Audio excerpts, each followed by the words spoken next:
سوال: قرآن اور حدیث کو کہنا کہ یہ کوئی چیز نہیں، یعنی اس کے دلائل کو نہ ماننا اور اس کی آیات پر اعتراض کرنا کیسا؟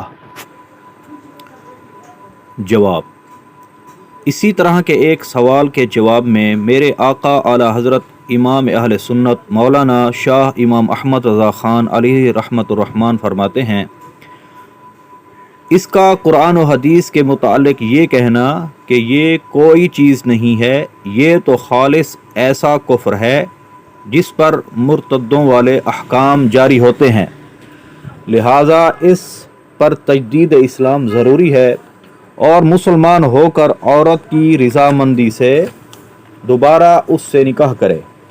اگر اس سے نکاح پر راضی نہ ہو تو بیوی کو اختیار ہے کہ وہ عدت پوری کر کے کسی اور سے اپنی مرضی کے مطابق نکاح کرے۔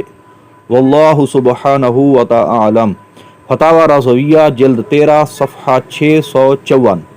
صلو علی الحبیب صلی اللہ تعالی علی محمد صلی اللہ علیہ وآلہ وسلم۔